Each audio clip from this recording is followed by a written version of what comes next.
Unidas Podemos trata de recuperar la iniciativa política tras el fracaso de su ley del sí es sí y lo hace con nuevos ataques a las grandes empresas, en este caso a la banca.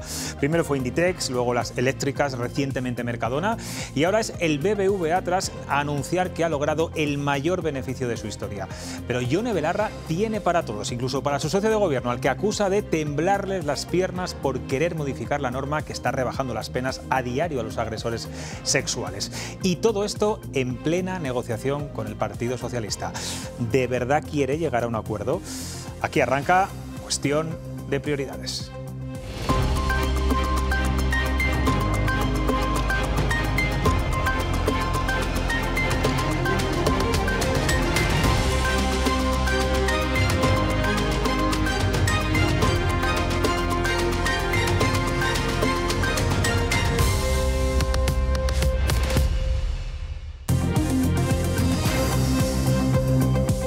¿Qué tal estaban? Buenas noches. No ha pasado ni una semana desde el encontronazo entre el Gobierno central y la Junta por el protocolo fantasma para las mujeres embarazadas y ya tenemos otro conflicto que puede tener graves consecuencias. El Ejecutivo ha puesto la lupa en el Gobierno de coalición de Castilla y León entre PP y Vox y la vicepresidenta Yolanda Díaz ha aparcado su agenda en el Ministerio de Trabajo y se ha acercado esta mañana a Valladolid para defender la existencia del SERLA, que está a punto de desaparecer. Se trata de un órgano autónomo que media entre los conflictos laborales entre empresarios y trabajadores y que la Consejería de Empleo de Vox va a eliminar. El SERLA batió todos los récords en 2022. Medió en Castilla y León en 341 conflictos colectivos que afectaban a unos 250.000 trabajadores. Díaz avisa a Mañueco que si no da marcha atrás irá a los tribunales. La respuesta del presidente de la Junta ha sido contundente, enseguida se la vamos a mostrar. También la ministra ha entrado en tromba contra el BBVA por obtener un récord de beneficios y pide a la banca que congele las hipotecas. Claro, el presidente de este gran banco le ha contestado rápidamente y ha recriminado al gobierno estas críticas a las empresas y también ha reivindicado las bondades de la economía de mercado. Hablaremos de estos asuntos con los tertulianos de hoy. Hay otros temas del día como las negociaciones para reformar la ley del sí es sí y el recorte de la Fundación Castilla y León a la fiesta de Villalar. Pero vamos ya con la visita de Yolanda Díaz para reunirse con los sindicatos y empresarios de Castilla y León por la eliminación del SERLA. Ha mantenido contactos con Mañueco estas últimas semanas. Ayer el presidente anunció que este servicio será asumido por la propia Junta, pero a la ministra no le vale. Rubén García de Rebote, buenas noches y bienvenida de nuevo a Cuestión de Prioridades. Muchas gracias. Bueno, ¿qué más ha dicho la vicepresidenta? Pues ha sido clara y directa la ministra. Si Mañueco no restablece o repone el SERLA, irán a los tribunales. Tomará medidas, ha dicho Yolanda Díaz, que asegura que eliminar este servicio es muy grave, que es una forma de fulminar el diálogo social. Y atención, porque afirma que se vulnera la legislación vigente. Además, Díaz ha recordado a la Junta que cuenta con ayudas para favorecer la negociación colectiva y que si no las utilizan tendrán que devolverlas. El Gobierno de España le pide al señor Mañueco que restaure con carácter inmediato este servicio público que es fundamental para Castilla y León. Lógicamente, si el señor Mañueco no da una respuesta en el sentido de restaurar este servicio público en Castilla y León, obviamente tomaré medidas. Cuando en democracia el diálogo no funciona, el único recurso que queda es ir a los tribunales. Bueno, pues los sindicatos avisan de que la inseguridad jurídica que provoca la disolución del SERLA también va a desincentivar la inversión empresarial. Sí, y han pedido a la ministra de Trabajo que haga las gestiones necesarias para garantizar el servicio del SERLA. Se quejan de que los inversores no llegan a Castilla y León y que algunas empresas ya empiezan a marcharse debido a la inseguridad jurídica a la que se refieren. Con las decisiones que están adoptando, es muy difícil que empresas se puedan instalar en Castilla y León, porque en estos momentos tenemos una inseguridad jurídica. En los acuerdos en materia de prevención, en conciliación, en igualdad y ahora en lo que son los conflictos de carácter jurídico. Entonces, la intervención tiene que ser inmediata. Bueno, pues en la misma línea se pronunciaba la patronal COE. La portavoz de la COE denuncia que se está desincentivando la inversión y que Castilla y León está cayendo en los rankings de competitividad. El problema de la inseguridad jurídica es que, desde luego, es un problema para la inversión. Lógicamente, cuando los inversores, las empresas buscan un espacio, buscas un espacio donde haya paz social, donde realmente podamos solucionar estos conflictos de manera amistosa. Bueno, pues vamos con la otra parte. Decía Alfonso Fernández Mañueco estos días, tras haber hablado 2 veces con Yolanda Díaz, que el gobierno tiene obsesión con Castilla y León, con reprender a nuestra comunidad. Hoy el presidente ha ido más allá. Sí, bueno, para verlo nos vamos a ir a Twitter. Mañueco escribía, lo vamos a ver a continuación: no consiento el turismo electoral de los ministros de Sánchez que nos visitan para atacar a Castilla y León. Ni insultos ni amenazas. Y garantizo que los conflictos laborales se seguirán resolviendo con eficacia. Es nuestro compromiso con las personas de Castilla y León.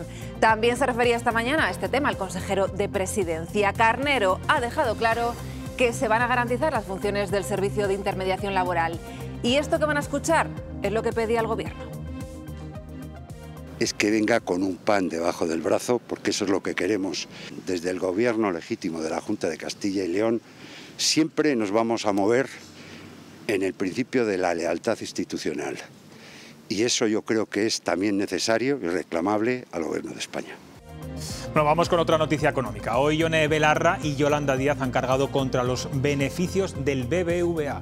Dicen que la crisis no puede ser una excusa para ganar más y exigen que las hipotecas se congelen. Eso es, Ione Belarra insistía en que desde la banca o la distribución de alimentos, de la alimentación, se están haciendo de oro a costa de la crisis, mientras que Yolanda Díaz pedía congelar las hipotecas y limitar los beneficios de las entidades bancarias. Ha recogido el guante la ministra Reyes Maroto, dice que el gobierno estudiará la propuesta de Díaz y ha recalcado que el Ejecutivo siempre busca favorecer a la mayoría social. Los beneficios que están teniendo las entidades financieras, si van ustedes viendo, ¿no?, cada una de las entidades financieras, conocíamos estos días el caso del BBVA, sus beneficios implementados en un 38%, pero podría citar otras entidades financieras con beneficios muy superiores incluso a estos. Me parece que no es justo. Hoy que hemos conocido los beneficios, ¿no?, de este gran grupo financiero, se entiende mejor por qué este gobierno ha puesto un impuesto especial a la banca, y yo creo que esos datos de nuevo refuerzan que estamos trabajando para la mayoría social. Bueno, pues en la cuestión del día hoy preguntamos sobre el representante de las empresas, grandes empresas y pequeñas empresas, como es el señor Garamendi. Recuérdanos la pregunta y cuál ha sido el resultado final. Sí, vamos a ver la pregunta que hemos hecho a nuestros seguidores. ¿Cree que el presidente de la patronal, Antonio Garamendi, debía haber asistido a la reunión donde se acordó la subida del salario mínimo? La respuesta mayoritaria ha sido el sí, es lo que opina el 63%. Garamendi tenía que haberse sentado en la mesa con el gobierno y los sindicatos. Gracias, Ruth. Luego volvemos contigo. Venga, vamos a ir directamente al grano con los tertulianos que me acompañan esta noche. Tenemos bastantes temas hoy que analizar. Óscar Gálvez, buenas noches. ¿Qué tal? Buenas noches. Javier Laondo de Arriba, ¿todo bien? Razonablemente bien. Razonablemente bien. Y Yolanda Rodríguez, ¿qué tal? Buenas noches. Muy bien, buenas noches. Bueno, ¿qué os parecen las críticas del gobierno a los beneficios de la banca? Es verdad que son beneficios récord los que ha obtenido hoy el BBVA. Óscar, ¿cómo lo ves? Pues hombre, yo creo que es que, como siempre, estamos hablando de la parte más dura del gobierno, de la parte de Podemos, que son siempre los que utilizan un lenguaje demasiado agresivo para conseguir cosas. Siempre se consiguen muchas más cosas por la vía del diálogo y del cariño que reprendiendo a la gente. Yo creo que en un momento como este, yo puedo entender que se le pida a la banca, como ha hecho esa parte de Podemos, un esfuerzo, que no es un gran sacrificio para quien gana mucho dinero, pero sí es un esfuerzo. Le puedo entender que se le pida ese esfuerzo, oye, en una coyuntura complicada como la actual. Pero una cosa es pedirle y pedir sentar a negociar, pedir de buenas maneras, y otra cosa es exigir casi con insultos que parece que nos están robando el dinero. Es verdad lo del libre mercado, estoy totalmente de acuerdo con lo que dicen, pero a ver, decía el presidente del BBVA hoy. El BBVA, estoy totalmente de acuerdo. Oye, el libre mercado tiene sus beneficios, pero si en un momento dado a las familias les falta el cash en el bolsillo, el consumo y la economía también se frena. Entonces, creo que lo ideal es llegar a puntos de entendimiento, a ese punto de equilibrio en el que a todos nos vaya bien, sin que haya heridos. Javier, ante esta situación boyante para la banca, en este caso para el BBVA, ¿sería oportuno, solidario, necesario que congelara las hipotecas que están disparadas en estos momentos? Decía esta mañana Yolanda Díaz, voy a dar un dato que ella misma ha confirmado a los periodistas, que una hipoteca media en España de unos 150.000 euros le ha subido la cuota mensual 260 euros y dice que es algo imposible de soportar. ¿Qué te parece? Hombre, suena un poco escandaloso estos beneficios que reconoce y que publica la banca. Habría que ver, de un lado, qué parte de esos beneficios lo obtiene en España y qué parte lo obtiene en Sudamérica, donde hay un montón de sucursales bancarias que obviamente tributarían allí y no aquí, pero se suma a los beneficios españoles. El tema de la hipoteca me parece de lo más razonable, pero hay que tener en cuenta una cosa. Los bancos no inventan el dinero, los bancos lo compran. Y si ellos suben el Euribor en las hipotecas, es que ellos lo han comprado también más caro. Dicho esto, pues no está de más pedirles un poco de esfuerzo y de control, de limitación en el tema de las hipotecas, porque este sí es un tema que afecta a la inmensa mayoría de la gente.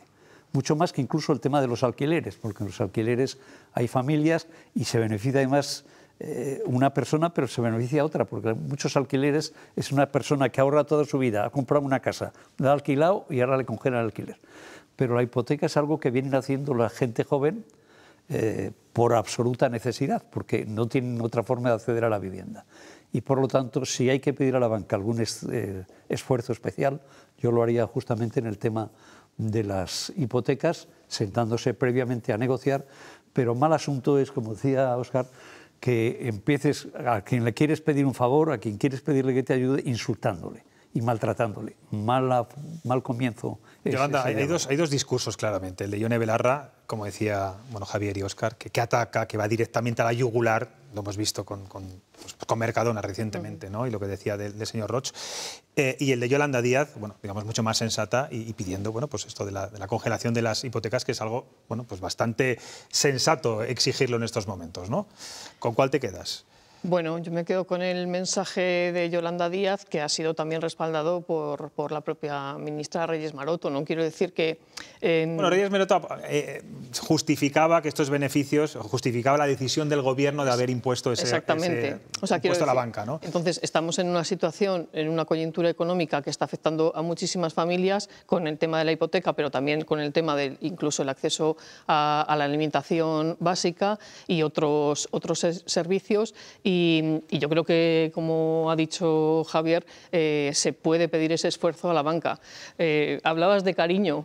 Sinceramente, yo cuando voy al banco no me tratan con ningún cariño. Era una forma de hablar, ¿no? Sí, pero te quiero decir que estamos hablando con entidades que son despiadadas en muchos momentos porque ellos van a su beneficio empresarial. Si ese beneficio empresarial alcanza el 38%, bueno, pues a lo mejor es el momento precisamente de pedir ese esfuerzo negociado, como sea. Llámalo cariño, llámalo como quieras, pero me refiero a las buenas formas, llámalo como quieras. Díaz, no porque he visto los que tienen la sartén por el mango, ningún insulto. No, en Yolanda Díaz no, es en la parte que tensa más las relaciones. Bueno, siempre. Pero Yolanda Díaz es también la parte del gobierno de Podemos. Es que empieza a haber ya muchas almas dentro de ese gobierno de coalición, empieza a haber cada vez más almas. Independientemente de los tonos, yo creo que lo importante es el fondo. Y el fondo es que esos beneficios a todos y todas creo que nos parecen escandalosos y que puede verse reducido ese beneficio en favor, efectivamente, de lo que llaman mayoría social, que al final somos la inmensa mayoría de los ciudadanos y de las ciudadanas y de las personas jóvenes que están haciendo muchos esfuerzos y que efectivamente los bancos compran el dinero a un tipo de interés y demás, pero es que tienen mi dinero también y a mí no me pagan ese tipo de interés. Y tienen el dinero de cada uno de nosotros y con ese dinero también juegan. Y también tienen beneficios y también invierten y también... dispuestos a pedir que nos quiten las comisiones. Por ejemplo. Sí. Pero vamos con el Serla, es la polémica del día en Castilla y León, puede traer bastante cola. Javier, ¿qué te parece que Yolanda Díaz venga aquí a Valladolid a exigir que no se elimine y además avisa a la Junta de que lo puede llevar a los tribunales si no da marcha atrás? Yolanda Díaz, como bien ha dicho Mañueco, viene a hacer turismo electoral a Valladolid porque esa reunión la podía haber tenido ella sin tener los miembros del diálogo social de aquí. y por lo tanto viene a lo que viene, porque en este momento el Gobierno está a lo que está, que es a buscar el voto para el mes de mayo, que se les echa encima y las encuestas son bastante preocupantes. Entonces, ¿que va a llevarles a los tribunales? No lo entiendo, porque si es un organismo que crea la Junta, pues el Señor me lo dio, el Señor me lo quitó, bendito sea el nombre del Señor, que decían en la Biblia, ¿no? La Junta crea un organismo y por las razones que sean, donde no voy a ocultar, está la presión de la parte de Vox del Gobierno, que es la consejería de la que dependía Serla. La decisión es de Vox, es de la parte de Vox. Dicen que lo va a quitar. Pero, por otro lado, Mañueco dice que él garantiza que la Junta va a tener muy claro y va a respaldar y va a resolver los problemas que antes resolvía el Serla. Yo quisiera saber qué presupuesto tiene el Serla y quién cobra del Serla. Porque aquí parece que cualquier organismo, cualquier ONG, cualquier diálogo es a base de poner dinero encima de la mesa. ¿No mire usted que se reúnan los sindicatos con los empresarios y con el Gobierno, pero que no cobre nadie una pero eso perra? Es una cosa, y otra muy distinta es la eliminación total de ese servicio, que es un órgano autónomo. No, pero lo van a sustituir por la propia Junta. Que la Junta quien tiene que pagar es a los funcionarios, no a los sindicalistas o a los empresarios que van a esa reunión. A mí me gustaría que el órgano que vaya a sustituir al Serla, o sea, el presidente de la Junta hoy ha sido claro al decir que alguien se hará cargo, o sea, desde la consejería se hará cargo de las funciones del Serla. Me gustaría que fuera igual de eficaz, o sea, me refiero, porque al final todos sabemos cómo funciona la administración, están hasta arriba de papeles, solo faltaba ya que en determinado departamento, que no sé cuál será y desconozco cuál es el volumen de trabajo que tiene actualmente ese departamento, solo faltaba que encima ahora le llegue una avalancha de trámites administrativos, de conflictos laborales a resolver, 80.000 trabajadores que implican a 80.000 trabajadores aproximadamente cada año, si va a haber velocidad o no a la hora de resolver conflictos, porque hay que tener en cuenta también que antes de poder ejecutar el derecho a la huelga tiene que haber antes una mediación. Como esa mediación se retrase, a ver cómo van a poder ejercer los trabajadores su derecho a la huelga en el momento en el que la tienen que hacer y no cuando esté acabado un expediente con determinado retraso. Dicho eso, el tema de Serla tiene muchos flecos. Primero, lo de ahora, lo de Yolanda Díaz hoy. Las ganas que tiene el Gobierno de seguir poniendo Castilla y León y el Gobierno PP-Vox sobre el foco. Eso... La obsesión, decía Mañueco, con Castilla y León. Absoluta.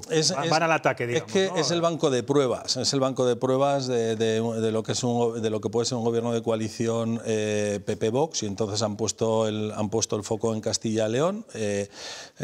Y bueno, pues no sé qué resultado les dará, porque yo insisto en una cosa que dije aquí hace 2 semanas, y es que como tensen mucho la cuerda entre PP y Vox y alerten de lo que puede ocurrir, les Recordabas el caso de Andalucía. Les puede pasar como en Andalucía, que al final el globo de Vox vaya bajando, pero el que suba no es el del Partido Socialista, sino el del Partido Popular. Eso. Y la otra derivada es... Pues hombre, que el Serla yo creo que daño no hace a nadie. O sea, y yo creo que, no sé por qué, le produce cierta urticaria al consejero de Empleo, demasiada urticaria creo yo. Puede tener razón en que los agentes sociales y la COE no se implican económicamente, pues puede tener razón. Si en ese sentido no le puede, quizá no le falta. Pero yo creo que el presupuesto son 750.000 euros, creo que es el coste el coste del Serla. Creo que posiblemente haya un gasto superfluo, por utilizar las palabras del consejero en esta materia. Creo que puede haber un gasto superfluo superior en algunas otras cuestiones. Pero bueno, Yolanda, voy a dar el voto de confianza a que la alternativa que plantea Mañueco sea similar, sea al menos similar. Pero que sea eficaz, porque si no, no estaremos cumpliendo con las tareas. Yolanda. Sí, bueno, efectivamente creo que el presupuesto, yo tenía el presupuesto del año 2020, que es el último que he encontrado en la web del propio Serla, y eran 540.878 euros. Si en el último presupuesto han sido algo más, pues bueno, que ronden eso los 700.000 o lo que sea. Y hay 7 personas contratadas. En el último presupuesto se ha eliminado. Bueno, sí, pero quiero decir en el de 2021, 2022 prorrogado. Hay 7 personas contratadas.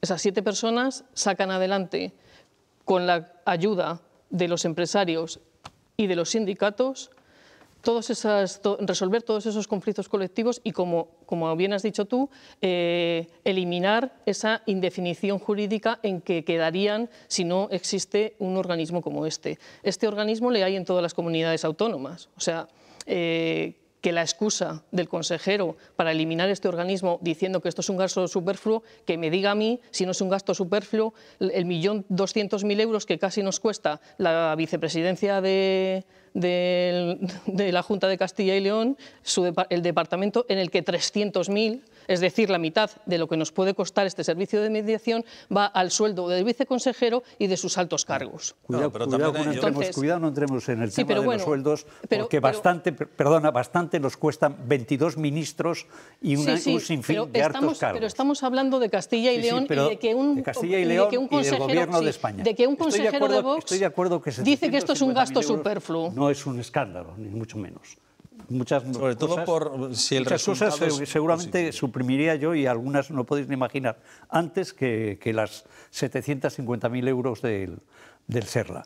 Pero claro, que venga a hablar del ahorro la señora vicepresidenta segunda del Gobierno, que tienen 22 ministros allí. Ella ha hablado precisamente de que esto va en detrimento de los derechos de los trabajadores. ¿Seguridad jurídica? De la seguridad jurídica. Eso es lo que ha dicho ella. No, de la seguridad jurídica de cuando se tiene un conflicto, cuando se está negociando un convenio colectivo o cuando se plantea una huelga. Y también conflictos individuales. Habla de la seguridad jurídica de suprimir el SERLA, que va a ir a los tribunales contra la pero yo lo que estoy hablando es de la seguridad jurídica que necesitamos los trabajadores de nuestra comunidad autónoma para saber que tenemos el respaldo de un organismo al que podemos mediar y donde se pueden evitar que lleguen a los tribunales un montón de conflictos laborales. Y eso significa que yo pueda acceder a ese conflicto en vez de ir al juzgado y que me ahorre a lo mejor 3.000 euros y ahorre al Estado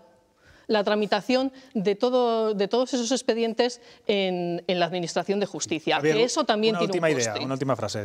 Se crea un organismo similar con funcionarios y no con contratados, no se paga ni a empresarios ni a sindicalistas una perra y se busca la garantía que pide Óscar y que yo también exijo. Bueno, vamos a cambiar de asunto, seguramente también va a generar mucho debate. Siguen las duras negociaciones entre PSOE y Unidas Podemos para reformar la ley del solo sí es sí, tras las terribles consecuencias que seguimos viendo cada día con la rebaja de penas a los agresores sexuales. Ya son más de 340 los delincuentes beneficiados. El Gobierno ya ha acordado dos aspectos: no se tocará el consentimiento y se evitará la rebaja de penas. Pues en medio de estas reuniones, Ione Belarra, ministra del Gobierno y secretaria general de Podemos, manda un torpedo contra sus socios a modo de provocación.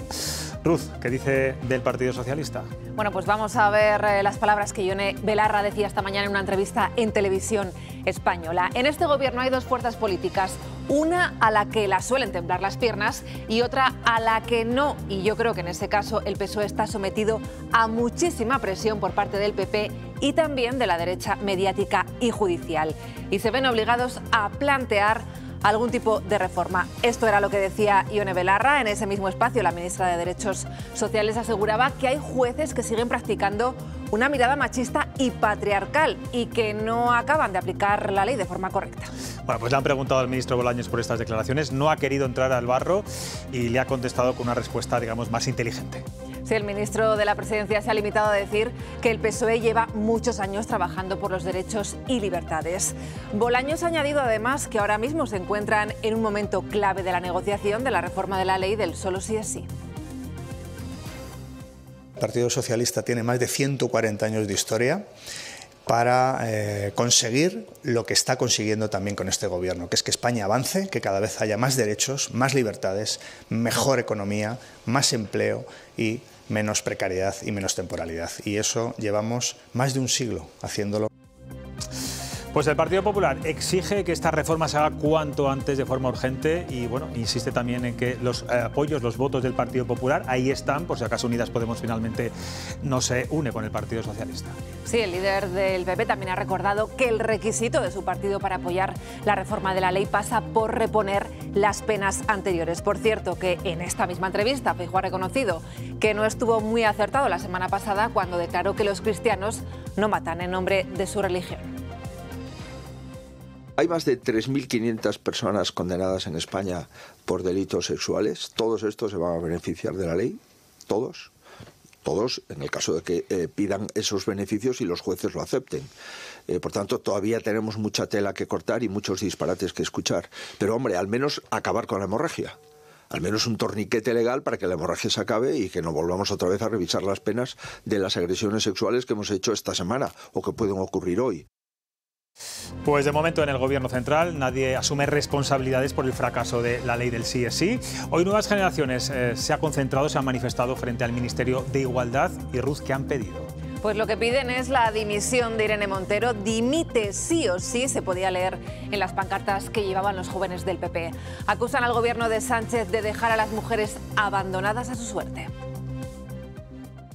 Pedir la dimisión de Irene Montero, no solo porque ha demostrado que no tiene los conocimientos para estar al frente del Ministerio de Igualdad, sino que carece de la humildad de reconocer ese error y del daño que está causando a tantas y tantas mujeres.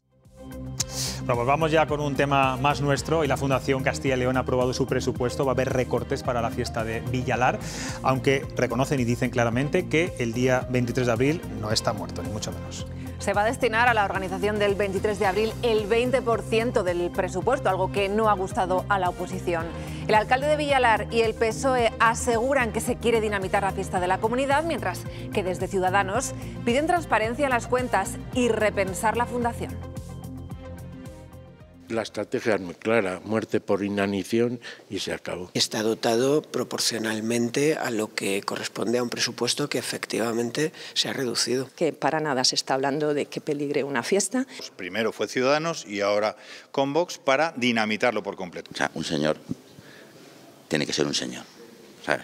Cuando uno preside una fundación no puede hacer estas cosas. Pues no, es que no teníamos tiempo. Oiga, mire, tiene usted 6 meses, lo ha convocado y lo menos que puede hacer usted es llamar al alcalde. La presencia de la Fundación en todas las provincias, en las 9 provincias de Castilla y León, creo que es algo muy bueno y sobre todo el conocimiento de la Fundación entre los jóvenes y los universitarios de Castilla y León. El conjunto de los fines se pone en entredicho del momento en que políticamente la apuesta es reducir el presupuesto de la propia Fundación.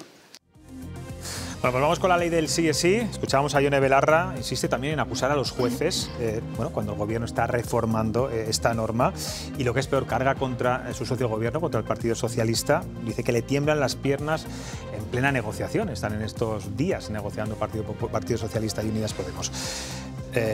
Yolanda, ¿qué gana Ione Belarra con todo esto? Bueno, yo creo que está defendiendo el corazón de esa norma, que a pesar de estos efectos que no se esperaban o que no se preveyeron... Pero es un corazón que ya protege el Partido Socialista, lo ha dicho claramente. Sí, efectivamente, el foco se tiene que quedar siempre en ese consentimiento, es la gran apuesta de esta ley y ahí reside toda su fuerza. Y ahora estamos en un momento en el que parece que tenemos cierta alarma social porque efectivamente se están dando efectos indeseados que podrían no ser tantos si se aplicase bien la normativa transitoria, porque las penas no se han bajado tanto, se han incrementado los supuestos que van a poder ser penados como agresión sexual con la aplicación de esta ley en el futuro. ¿Tú consideras que es una mala interpretación de los jueces? En algunos casos es una mala interpretación porque en la horquilla de penas, por ejemplo, de 1 a 5, de 5 a 8, en esas horquillas hay jueces que están bajando las penas como proporcionalmente, sin tener en cuenta cuáles fueron las circunstancias del delito que cometió esa persona de una manera automática. Y sin embargo, claramente lo dice la norma de la Fiscalía, la circular que se ha mandado para que se aplique esta ley, que si esa horquilla, dentro de esa horquilla, la pena entra dentro de esa horquilla, no tiene por qué ser revisada. Es decir, se revisará si se atiende al resto de circunstancias que en ese momento ocasionaron que la pena fuese 6 en vez de 8. Pero si esas circunstancias... Son muchos jueces, muchas audiencias y muchos tribunales y ya veremos cuál es el confundiéndose en la interpretación. No se están confundiendo tantos en la interpretación, porque, por ejemplo, tengo aquí unos datos. En Almería hay, por ejemplo, revisiones, de 25 revisiones se han rechazado 23. En Huelva, de 60... revisiones se han rechazado 57. 30 audiencias provinciales. Sí, pero bueno, te estoy dando unos datos. Te estoy dando unos datos muestra para decir que no todas las revisiones están produciendo bajadas de pena. Pero estamos hablando de 370 tiempo al tiempo. Las que se revisan, se revisan. Si alguien ha pensado que del ministerio de la Irene Montero puede salir algo inteligente, está en otro mundo. ¿Qué formación jurídica tiene la señora Montero para calificar a los jueces llamándoles machistas cuando en España, de entrada, hay más juezas que jueces? O sea, las mujeres juezas son también machistas, puesto que son mayoría, si no, no les salen los números. Bueno, hay jueces que han dictado estas sentencias que son progresistas, además. Sí. Vamos a ver. Por supuesto. Pero es que además, segundo tema, yo invitaría a los televidentes a que entren en la página del Ministerio, vean todos los altos cargos del ministerio de esta ministra, cuál es su formación y cuál es su experiencia jurídica o empresarial de otro tipo. Cero Zapatero. Es decir, es un ministerio creado a mayor gloria de Podemos por exigencia del entonces vicepresidente de la Junta del Gobierno, de Pablo Iglesias. Eso porque los méritos de la ministra todos sabemos de dónde proceden. Segundo, los fiscales, mi querida amiga, no dan órdenes a los jueces. Los fiscales dicen, hay que hacer esto, y el juez dice, bueno, eso dice usted, pero aquí, en España, las sentencias las dictan los jueces, no los fiscales. Unas veces se pero las interpretaciones también las hacen los fiscales. Interpretan lo que quieran. Las sentencias... Y ya veremos cómo van revisándose también. De momento el Tribunal Supremo... Cuando lleguen al Tribunal Supremo. De momento el Tribunal Supremo ha ratificado lo que le ha llegado al Tribunal Supremo y los Tribunales Superiores de Justicia de las 17 comunidades autónomas han ratificado las sentencias que les han llegado. Evidentemente puede haber un juez en Villaconejos de Arriba que sea muy progre, que sea muy... y que diga, no, esto está muy bien hecho. No, en Villaconejos es un auténtico desastre la ley.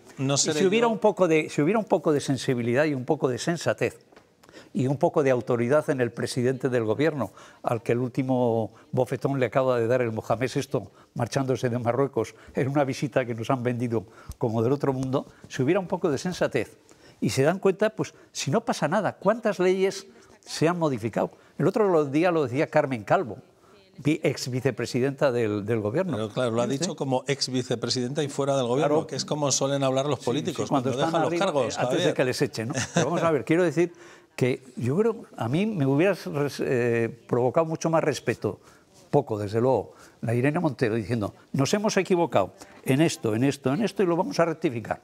Mientras no se haga esa rectificación, no es que los que hayan, desde el día que entró en vigor la ley hasta hoy, sino todos los casos que se vayan viendo hasta que se apruebe una nueva ley que la modifique la actual, seguirán aplicándose el beneficio. Óscar, no digas la Irene Montero, di Irene Montero. Irene Montero, perdón. La Irene es un poco despectivo. No seré yo quien defienda a Irene Montero, hombre, tampoco, ni a muchos cargos de ese ministerio, pero también entiendo que no todos los ministros ni todos los secretarios de Estado son expertos en las materias y que muchas veces se dejan guiar, trabajan con técnicos y con profesionales. Ha pasado por el Consejo de Ministros y 2 ministros cuestionaron la ley. A pesar de eso salió. Sin duda, sin duda. Igual que cuando uno es alcalde y concejales, normalmente no sabías tú cuando eras alcalde de todas las materias del ayuntamiento, aunque te esforzaras, poco a poco. Pero mira, seguro que te guiabas mucho por los profesionales de verdad, los funcionarios de carrera. Y lo he hecho en toda mi actividad política, rodear de gente que sabía más que yo, de mejor que yo. Eso es lo bueno. Y entonces tratar de aprovechar y decir, mira, de este aprender esto. Eso es lo bueno. Rodearse de tontos lo único que lleva es al desastre. Se rodea de gente mejor que él. Cuando uno es un inútil, un mediocre, se rodea de mediocres para que no se le note a él. Óscar, hablaba antes Javier de que nadie ha asumido responsabilidades, que Pedro Sánchez...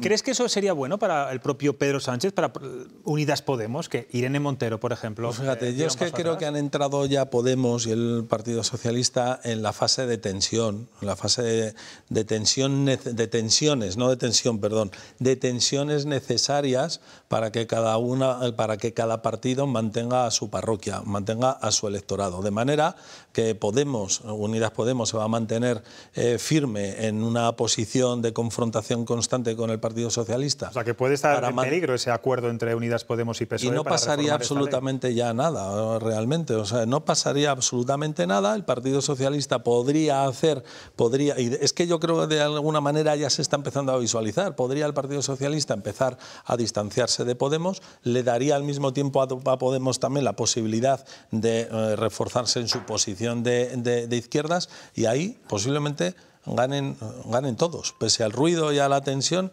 ganen todos. Los votos del Partido Popular, los apoyos los tiene encima de la mesa, eso dijo Feijóo.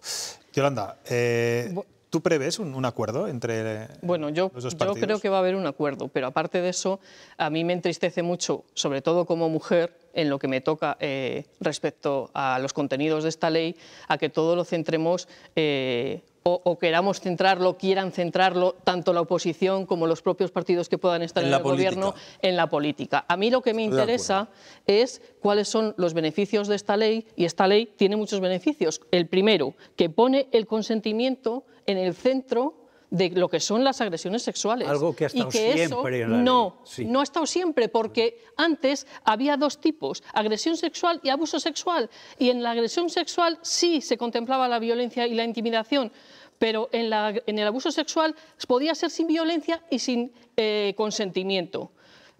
Y eso había que demostrarse, y lo tenía que demostrar la mujer. Y ahora mismo la tipología de comportamientos tenía que también, de alguna forma, confirmar hasta qué punto se había sido consentimiento o no, hasta qué punto ya la tipología de actos que incluye esta normativa incluyen desde que te toquen el culo en el metro hasta que intenten besarte en una fiesta borracho, hasta que, por desgracia, haya una violación múltiple o cualquier otra barbaridad. Entonces, eso a mí me protege como mujer, porque me da seguridad. Yo creo la parte y me protege como mujer porque también hay comportamientos que antes no se penaban y ahora sí se penan. Respeta esa parte de la ley y modifica la otra. Exacto, sí, pero yo quiero resaltar eso porque estamos dando a la sociedad... Yo no he dicho que haya que abolir toda la ley. Sí, pero quiero decir, esa parte que tú la dices, alarma que puede social ser positiva, está tapando todas estas cosas positivas. Pues eso es torpeza del gobierno. Que es prevención para la prevención en la violencia hacia las mujeres, y además prevención social y prevención también educativa para los propios hombres agresores. Eso es torpeza del gobierno. Que saben que ya no van a poder tocar el culo a nadie en el metro. Torpeza del gobierno, que viene un poco a lo que comentaba del temblar las piernas. Es cierto, a Sánchez le han temblado las piernas, o a la parte socialista del gobierno le han temblado las piernas a lo largo de los últimos meses. Pero yo creo que precisamente ahora está en esa fase en la que ya no, en la que está empezando a aplicar sentido común y a rectificar las cosas que están mal. Lo que está claro, y yo creo que todos lo han dicho, es que ese corazón se va a mantener, el espíritu, la filosofía y las bondades de esta ley van a seguir ahí, al menos es el compromiso del Partido Socialista. Luego quiero apuntar una cosa. Muy breve, porque nos tenemos que ir a publicidad, Yolanda. Este afán punitivo que muchas personas quieren tener porque se eleven mucho las penas, bueno, tenemos penas que se pueden equiparar luego a una pena de homicidio. Es decir, que un principio fundamental de nuestro derecho penal y de todos los derechos penales en el mundo es la proporcionalidad de la pena. A mí o a otra persona que haya sido agredida o a cualquier persona, no me gustaría estar en la piel de una persona agredida, de una mujer agredida, pues nos gustaría lo que solemos decir, ¿no? Que se pudra en la cárcel, que se muera, debería estar el resto de su vida. Se trata de que cumpla la condena, firme. Exactamente, y de que sea proporcional. Luego, no podemos estar estirando las penas hasta equipararlo con otros delitos, porque esa proporcionalidad nadie habla tiene de que eso, estar. Yo creo, se está hablando de que se cumpla la pena. Se habla de elevar las penas. ¿Hasta dónde? Bueno, veremos a ver, porque están en plena negociación, tanto el Partido Socialista como Unidas Podemos, a ver si cristaliza, y lo antes posible. Entonces vamos a publicidad. A la vuelta vamos a hablar de la salud de los médicos, de los centros rurales, de los consultorios, de los centros de salud, de la atención primaria. Muy interesante, nos interesa a todos. Hasta ahora.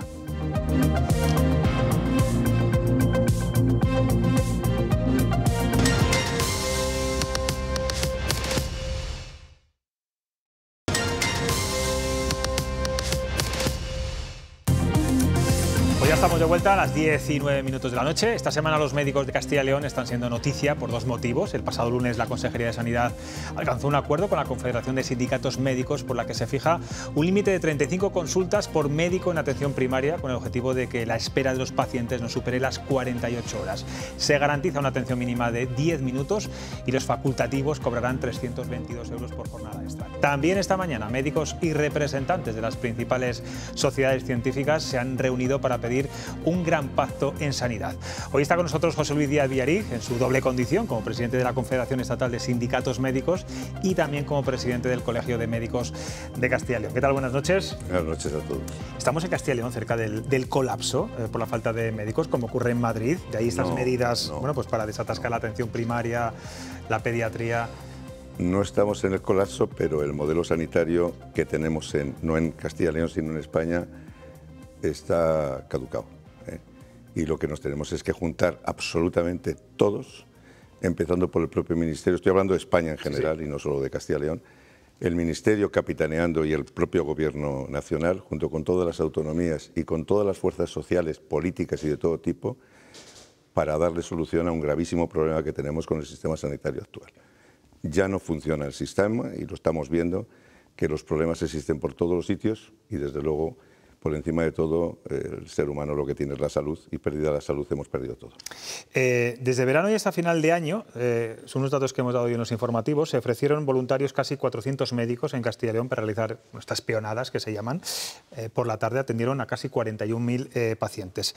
Dicen algunos sindicatos, como por ejemplo el CSIC, que esto no es una solución, porque los médicos están apáticos y no es una cuestión de dinero. ¿Fiar esta nueva forma de trabajar, de este acuerdo que alcanzaron el pasado lunes, a la voluntariedad de los médicos no tiene muchos riesgos? Tiene todos los riesgos. Lo que pasa es que lo que no pueden los médicos es ver 50 o 60 pacientes y no darle ninguna solución. No es posible. Esta es una solución coyuntural de un momento determinado y lo que hay que tomar es determinaciones estructurales. Si no se hace eso, indudablemente, como he dicho anteriormente, el sistema está colapsado y el sistema tendrá todos los problemas del mundo. Médicos hay, no hay o deja de haber. Indudablemente habrá que hacer, como hemos hecho, estudios demográficos en esta comunidad, en los cuales la reposición, principalmente en primaria, si se jubila uno, estamos por debajo de uno en la reposición. Por lo tanto, indudablemente no puede funcionar si no hacemos algo. ¿Ese algo lo puede hacer la Comunidad de Castilla y León? No, ese es un problema nacional. Por eso digo que indudablemente en todos los problemas que tiene el sistema sanitario, las soluciones definitivas, aunque aquí podemos hacer cosas, son de índole nacional y donde tenemos que participar absolutamente todos. Yo represento a un sindicato, soy presidente de CENS, que es el sindicato mayoritario en la mesa sectorial profesional de los médicos, no hay otro sindicato. Por lo tanto, de los médicos, la capacidad de lo que es las condiciones laborales y económicas de los médicos a lo largo de todos los años que se fundó el sindicato, yo he sido presidente. Todos los años desde que se fundó somos los que tenemos que decir, indudablemente todos pueden decir, pero desde luego la capacidad y los conocimientos somos nosotros. Decía que este sistema, este modelo es coyuntural, pero ¿cuándo se va a ejecutar al 100%? Pues hoy he hablado con el consejero y indudablemente partes de estos acuerdos se tienen que llevar a la mesa sectorial. Y esperemos que sindicatos de clase pues, no se pongan en contra del Lo tienen difícil de momento, a priori, por lo que se han dicho. Pero indudablemente no sé si querrán que sigan los médicos viendo 60 pacientes, y no por los médicos, que los médicos al final dan el callo y dejan la vida por los pacientes. Pero es que los pacientes no pueden tener una calidad asistencial de ese calibre porque no puede funcionar el sistema así. Es una medida, bueno, pues como he dicho, coyuntural, es coyuntural y lo que tenemos que tomar es medidas todos juntos para intentar solucionar el gravísimo problema que tiene la sanidad en esta comunidad y en toda España. Señor Villarij, aquí en esta tertulia de vez en cuando vienen sanitarios habituales, nos dieron muchas claves, nos vino muy bien, sobre todo en la pandemia, para conocer muy bien lo que estaba pasando. Uno de ellos es una persona a la que usted conoce, que es José Luis Almudís, el presidente del Colegio de Médicos. Creo que ha compartido hoy rueda de prensa con él esta mañana. Yo soy presidente del Consejo General de Colegios de Médicos de Castilla y León y de León del colegio, y él es presidente del Colegio de Valladolid. Creo que además fueron contrincantes, ¿no?, en unas elecciones para ser el presidente del Colegio de Médicos. Y como me lo dice usted, pues había 9 votos, yo saqué 8 y él 1. Vale, bueno, vamos a escuchar pero le quiero. Le quiere, bueno, pues nada. Vamos a escuchar la pregunta que le lanza a usted.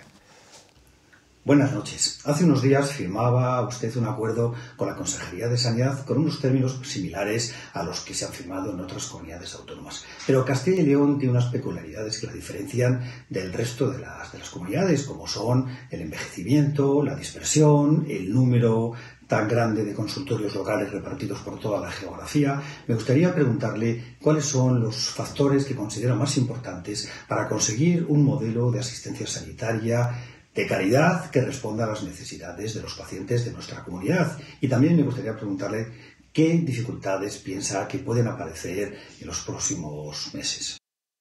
Hombre, Vamos con las dificultades primero. No, no. Es que la pregunta es una pregunta para sentarme en esa mesa con algunas personas más y hablar y estar a lo mejor una tarde entera de este sistema. Vamos a ver, lo reduzco claramente. El sistema no está y no puede funcionar. Y necesitamos, para solucionar todos los problemas que tiene, que son todos, necesitamos un pacto por la sanidad. Difícil es decir en este momento dos temas. Sí puedo hablar de lo que hemos hablado el otro día o de lo que he hablado hoy, pero ponerme a enumerar ahora los gravísimos problemas que tiene la sanidad creo que no procede. Pero yo, si ustedes quieren y si usted quiere, yo en cualquier momento venimos el tiempo necesario para hablar del sistema sanitario de esta comunidad, porque indudablemente hoy, por ejemplo, para hablar de la sanidad de atención primaria, nos hemos reunido todas las organizaciones que representamos a los médicos profesionalmente. Quiere decir que nos hemos reunido los que verdaderamente sabemos del sistema sanitario. Es ahí donde han dicho lo de ese pacto autonómico, ese pacto por la sanidad. Se hundía el barco, decía usted recientemente. ¿Hay voluntad política actualmente en esta tierra para, tal y como están las relaciones entre PP y PSOE, es fácil? Ni en esta tierra ni en ningún sitio. Es decir, los planteamientos, y después si quiere hablamos de esto, los planteamientos que nosotros hacemos son planteamientos para decirle que hay un problema en esta comunidad y que la solución está en un pacto entre todos. Pero lamentablemente, desde hace muchísimos años, la sanidad es un arma arrojadiza en las elecciones. Dentro de 4 días vamos a tener elecciones y la arma arrojadiza va a ser la sanidad, no en esta comunidad, en todas. Y el arma arrojadiza aquí la echará la oposición y en otra comunidad donde la oposición es el mismo partido, otro partido hará lo contrario. Quiere decir que la voluntad no hay, pero, indudablemente, tanto la oposición como el que gobierna tiene la obligación de solucionar los gravísimos problemas que afectan a los ciudadanos que no son culpables de nada. Los médicos hacemos lo que tenemos que hacer y el resto de los profesionales que están. A mí no me gusta de los médicos hablar de sanitarios. Somos médicos porque yo creo que la palabra médico es la palabra más bonita que existe para mí y para los médicos en el mundo. Bueno, esta mañana también, esa reunión que han mantenido con las sociedades científicas, han llegado a la conclusión de que la atención primaria exige un cambio radical también en el modelo que garantice la mejor asistencia al paciente en los centros pues de salud, bien equipados, por supuesto, y no tanto en los consultorios locales. Señor Villarig, esto es el plan Aliste de Verónica Casado, que a ustedes no les gustaba mucho. No. La apuesta por centros de salud comarcales. Esto no es ni planes Aliste ni planes de nada. Mire, yo lo dije esta mañana también. Nada más empezar a gobernar como consejera, Verónica Casado y Paco Igea, yo tuve una reunión con ellos en la consejería y plantearon un problema de reforma, reorganización del sistema sanitario, de la atención primaria. Y yo les dije que las organizaciones que a mí me honra presidir estábamos a disposición para hablar y para consensuar. Estoy esperando eso. Al día siguiente hicieron lo que les dio la gana. No, esto no es un plan de a ver que pongo una cosita y digo tal, no. Nosotros lo que decimos es que la calidad asistencial en este momento en los consultorios no es la apropiada, ni además son resolutivas en absoluto, más que los centros de salud. ¿Y qué futuro tendrían, aquí que nos ve en este programa mucha gente del medio rural, qué futuro tendrían entonces los consultorios pequeños, los consultorios locales de muchos pueblos? O sea, los consultorios en Castilla y León hay 3.660 consultorios. Casi 1.700 consultorios tienen menos de 50 habitantes. Lo que tienen que hacer, indudablemente, para dar una calidad asistencial y además un desarrollo profesional al colectivo médico, hay que pensar lo siguiente. En este momento, un médico para que podamos ejercer en el sistema público necesita 6 años y 4 especialidades en el sector de primaria. hay que pensar en algún momento que un médico que hemos llegado y está en una situación de lo mejor que hay en el mundo en su preparación, puede trabajar y tener a lo mejor un cupo de 200 o 300 cartillas, pasarse parte de la mañana danzando por las carreteras, que eso no viene en ninguna carrera ni en ninguna especialidad. ¿Qué desarrollo profesional? Y después damos una asistencia del siglo XIX y de mediados del XX y un poquito más allá. Habríamos que analizar, y tendríamos que analizar qué es lo que le ha pasado al sistema sanitario con respecto a los consultorios desde el año 75 hasta el año 87, porque los consultorios era como funcionaba en aquel momento el sistema sanitario. Un partido que está en la oposición montó el tema de los centros de salud, debería de haber desarrollado y desarrolló, y el partido que siguió siguiente, que es el que gobierna en este momento, aunque con otro nombre de aquel momento, ha mantenido y mantiene un sistema del siglo XIX y mediados del XX con un sistema del siglo XXI. No le estamos dando a los ciudadanos la mejor asistencia, ni muchísimo menos. Otro tema es que nosotros seamos resolutivos con todas las medidas que se están poniendo y con todos los medios que se están poniendo en los centros de salud, porque además, siendo resolutivos en los centros de salud, vamos a quitar listas de espera de las urgencias y vamos a quitar listas de espera también de lo que son las especialidades de los hospitales, porque los médicos que estamos formando tienen la capacidad para resolver, pero claro, si no les permitimos resolver, pues están como están, que muchos de ellos en este momento no quieren ni siquiera ejercer en el medio rural porque su desarrollo profesional no es la competencia. No le hacemos ningún bien a los ciudadanos desde el punto de vista de calidad asistencial. Me parece muy valiente que lo diga. No, hombre, claro que soy. Es que nunca he sido cobarde en mi vida. Vamos a escuchar también, queremos escuchar la voz de las enfermeras, Azucena Santillán, desde Burgos.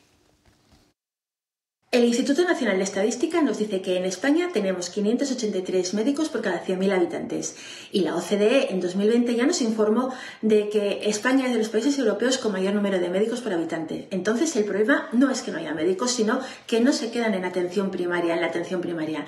Entonces yo pregunto, ¿por qué no centrarnos en una mejora de la gestión del recurso humano en atención primaria, de la mejora de los procesos en atención primaria? ¿Por qué no liberar a los médicos de todas esas intervenciones que no aportan valor y que ahora mismo les están lastrando el tiempo y la energía? ¿Por qué no abrir el campo de actuación a otros profesionales perfectamente capacitados y que dentro de sus competencias pueden dar respuesta a las necesidades reales de salud de la población, como por ejemplo a las enfermeras familiares, especialistas en familia y comunidad? Muchas gracias. Voy a contestar hasta el final, estoy totalmente de acuerdo con ella. El tema de las enfermeras, ahí donde ya... El final no, porque el único que puede diagnosticar y tratar es el médico. Por lo tanto, esto no tiene cambios de ningún tipo ni ningún atajo, ¿eh? Indudablemente lo que ha dicho es verdad, pero también le digo, por ejemplo, el tema de los consultorios. España tiene consultorios por centros de salud, una media de 3,3 consultorios. Castilla y León tiene más de 14 consultorios por centro de salud.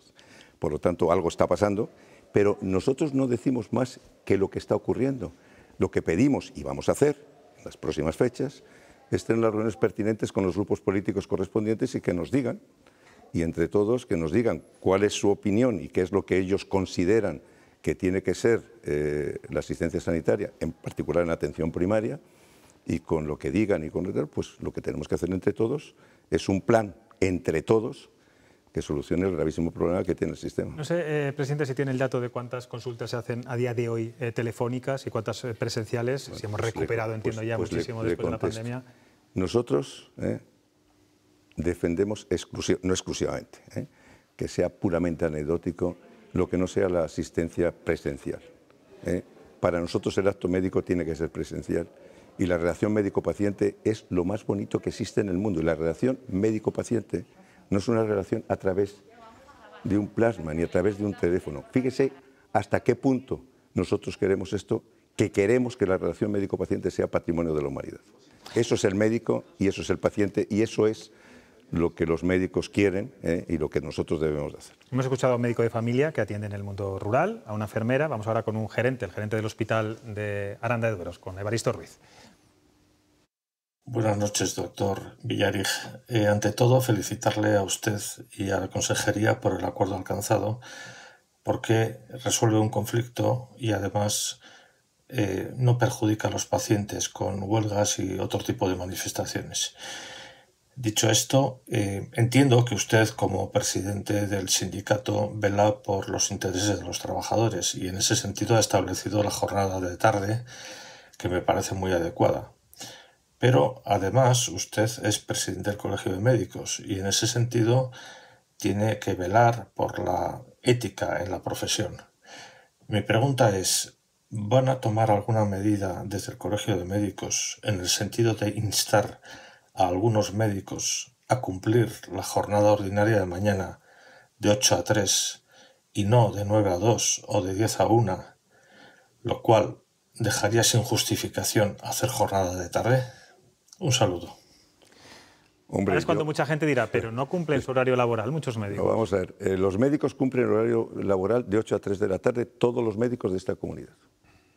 Por lo tanto, lo que dice el gerente de Aranda, creo que deberá decírselo al consejero y al gerente regional. Cumplen de 8 a 3 todos los días. ¿Por qué digo que cumplen?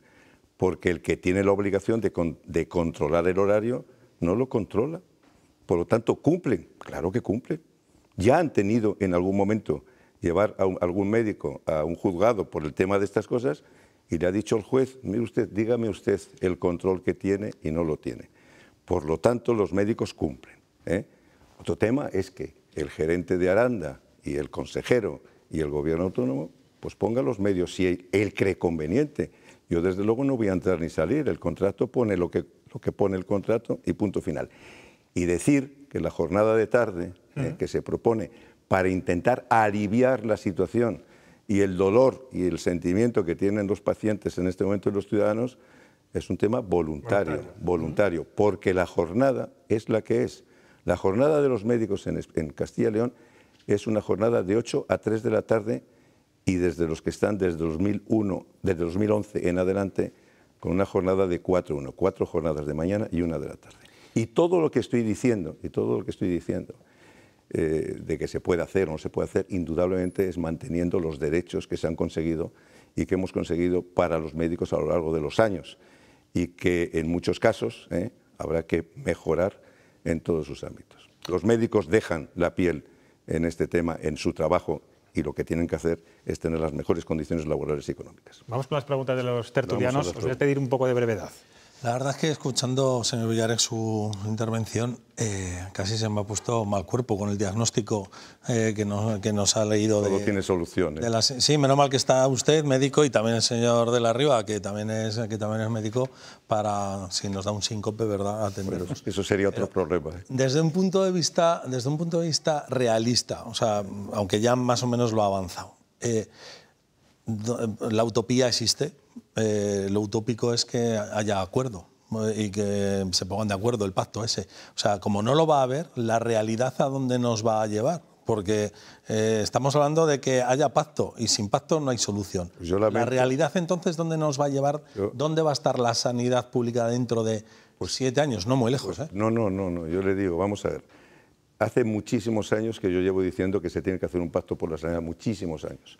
Ahora se lo he oído al presidente de la comunidad también. Sí, se lo podremos seguir oyendo años todas y años veces, pero a él y a muchos otros. Pero le digo una cosa, mire, si no hay un pacto por la sanidad de todo el mundo, cuando yo digo todo el mundo, de todos los representantes sindicales, de clase, de no clase, sociales, partidos políticos, todo, el sistema sanitario, tal cual lo entendemos, lamentablemente es inviable. Esto que yo estoy diciendo lo dice poca gente en España, o casi nadie, porque también es cierto que mucha gente no tiene el valor de decir las realidades. Pero esto, si habla con personas del sector, esto se lo dirá mucha gente, pero esto es un tema de sentido común. No tiene viabilidad porque el sistema, a lo largo del tiempo, por muchas razones que no vienen al caso y no las voy a comentar, se ha encorsetado también y el funcionamiento no es posible. Por lo tanto, todos podemos sacar adelante, pero todo lo tenemos que hacer. Quitemos que serán armas arrojadizas y seguro que lo solucionaremos. Yo espero. Quiero decir también que hemos hecho algo de primaria ahora, lo que hemos hecho en primaria, vamos a hacerlo con hospitales y después lo vamos a hacer con el sistema sanitario completo, porque esto tiene vasos comunicantes. O sea, la primaria, no podemos hablar de la primaria como si fuera un ente único, porque la primaria condiciona las urgencias, condiciona tal, y lo otro viceversa, condiciona, por lo tanto todos juntos sí podremos hacer. Vamos con su colega de profesión, Javier. Y compañero. Bueno, y amigo, hace 40 años. 40 o sea, ¿qué tiempo yo? Lo primero que quería es felicitar a José Luis por el acuerdo al que se ha llegado. Siempre se dijo aquello de que mejor un mal acuerdo que un buen pleito, que vale, ya lo diré. Bueno, ya lo entendemos. Un buen acuerdo que un mal pleito, ¿no? Eso. Entonces, ¿qué ha pasado en Castilla y León para que se pueda llegar a ese acuerdo que no pasa en otras comunidades? ¿Y por qué especialmente parece que la única huelga médica que hay hoy en España es la de Madrid? Porque todo es culpa de Ayuso, sin duda ninguna, ¿no? Pues yo le explico. Vamos a ver. Hemos hecho un acuerdo sin tensionar el sistema sanitario. Ahí está el éxito. Sin tensionarlo y sin perjudicar, en definitiva, a los ciudadanos, ¿eh?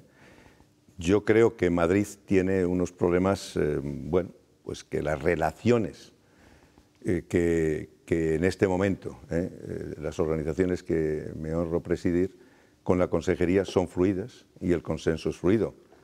También inicié el otro día mi intervención diciendo que he vivido años oscuros en los últimos años, en los últimos 2 años, donde no ha existido ningún consenso y yo creo que esto ha tenido también un perjuicio.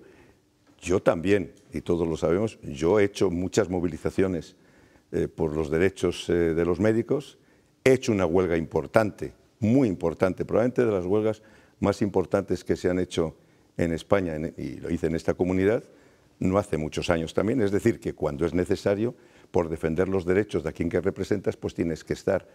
Pero el momento yo creo que es bueno, de relación con la consejería y con el propio presidente de la comunidad, y hombre, deberíamos de aprovechar todos, no solamente los médicos, sino que deberíamos de aprovechar todos, por el bien en definitiva de los ciudadanos, estas relaciones que tenemos, como hoy. Lo que hemos hecho hoy con la atención primaria no se ha hecho en ninguna parte, no lo hemos hecho aquí nunca, ni lo hemos hecho en España nunca. Es decir, reunir a las sociedades científicas de medicina de familia, la sociedad de pediatría, el sindicato médico y el Consejo General de Colegios de Médicos para hablar de algo y para decir, oiga ustedes, y se lo digo ahora, señores políticos, partidos políticos, consejería, gobierno, vamos a ponernos de acuerdo por sacar a esta comunidad adelante. Se lo digo públicamente para que no tengamos ningún problema. A lo mejor pues esto queda en nada, pero si no lo hacemos, mal nos irá. Yolanda. Bueno, la verdad es que desconozco cuál es la organización del sistema sanitario. Lo que sí que creo es que no solo es cuestión de los médicos, que hay más intervinientes en el sistema sanitario, como son los enfermeros, los celadores, la propia administración. Es decir, que evidentemente el médico... Es la centralidad del sistema sanitario, pero bueno, en este acuerdo que estás comentando que tiene que ampliarse a toda la sociedad incluso, pues también supongo que tienen algo que decir todos estos otros componentes del sistema sanitario que están en el día a día de las consultas y de los hospitales. Por supuesto, pero mire, yo represento a los médicos. En una organización como es el Consejo, a todos los médicos, y en la otra, pues a un porcentaje elevadísimo desde el punto de vista laboral. Mire, el sistema sanitario tiene muchos ejes, muchos ejes. Todos los ejes son importantes, todos importantes. Pero el eje fundamental del sistema sanitario es el médico. Esto que yo digo no le gusta a algunas personas, pero yo lo tengo que decir. El eje fundamental es el médico. Sin el médico no existiría tal cual entendemos el sistema sanitario. ¿Pero qué tenemos que hacer todos? Luchar por conseguir que el sistema sanitario funcione. Lo que hemos hecho nosotros, que lo pidan los demás para ellos mismos. Las enfermeras lo han hecho o lo van a hacer, y el resto de los trabajadores que lo hacen. Y yo, y lo digo también públicamente, si me necesitan en algún momento, a mí o a las organizaciones que yo represento, para ayudar al resto de los trabajadores del sistema, aquí estoy. Porque creo que el sistema funciona con todos. Pero yo represento a las organizaciones médicas y yo tengo que defender a los médicos. O sea, yo no puedo presentarme ahí porque si no, yo sería el representante pues, de la UGT o de Comisiones Obreras o del CSIC, pero soy el representante de CENS y del Consejo General de Colegios de Médicos. Sí, pero entonces la solución está en los acuerdos económicos, en que se incremente el presupuesto, porque, claro, hablamos de que el modelo sanitario está caducado. Hace 4 días decíamos que era el mejor del mundo. ¿Qué ha pasado? Pues que ¿Hay menos dinero? ¿Hay menos? Es que no lo entiendo. Vamos a ver, hay como más ciudadana. Mire, en Castilla y León, hay uno, me parece que es 1,18 más o menos, 1,18 médicos por cada 1.000 habitantes en la atención primaria. La media de España son 0,70. Castilla y León está poniendo más dinero probablemente que todas las comunidades, relativamente. Pero es que Castilla y León es especial. O sea, Castilla y León tiene una población con la que hay, una distribución grandísima y muy dispersa, y un envejecimiento grande. Entonces, cada uno somos lo que somos. Pero vuelvo a repetir y lo reitero para que lo sepa todo. Todo esto lo tenemos que sacar todos juntos. Ni los médicos solos, ni los celadores solos. Todos juntos. Pero yo estoy dispuesto, si quieren, en cualquier momento, ayudarles a todos para que el sistema sanitario funcione. Pues José Luis Díaz Villarij, mirando a cámara, lo ha dicho claramente, a todos los políticos, a las administraciones, acuerdo, ese pacto de comunidad, pacto de Estado. Para eso también son importantes todos ustedes, para que nos den voz y para que estemos. Y vuelvo a repetir, y si un día quieren, vengo también y venimos y hablamos del sistema sanitario. Hablaremos más tranquilamente. Gracias por estar aquí. Gracias a ustedes. Muchas gracias. Bueno, vamos ya con las noticias curiosas de esta semana en las redes. Soraya Lázaro nos la cuenta. Además, hoy hay algunas que son, en fin, de traca. Vean.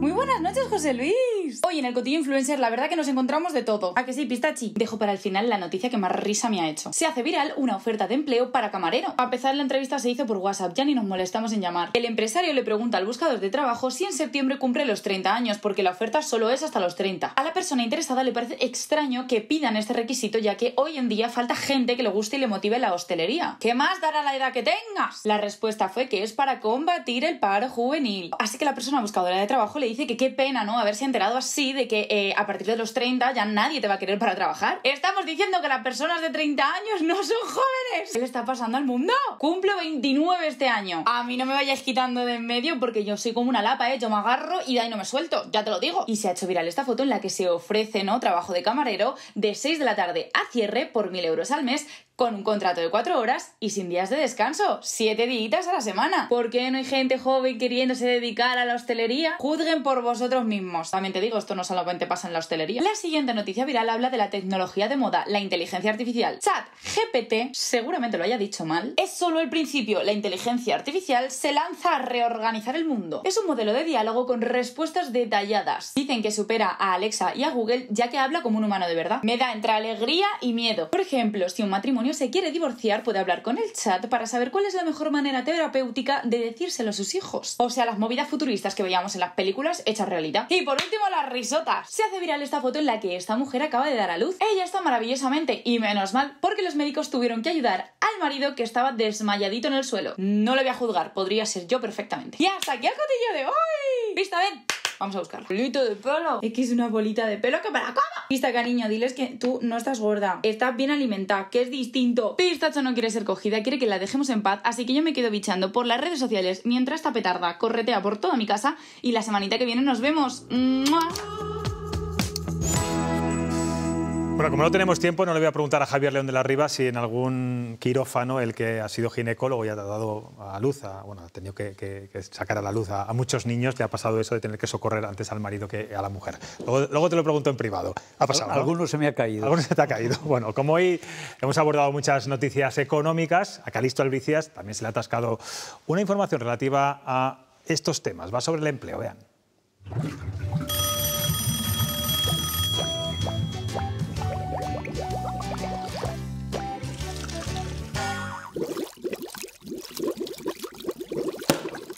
Hay cosas desconcertantes, atascando las bajantes. 7 de cada 10 nuevos empleos creados en Castilla y León en los 2 últimos años fueron empleos públicos. Hemos pasado de ser una comunidad autónoma que que ve pasar los siglos a una comunidad autónoma que ve pasar los trienios y los sexenios.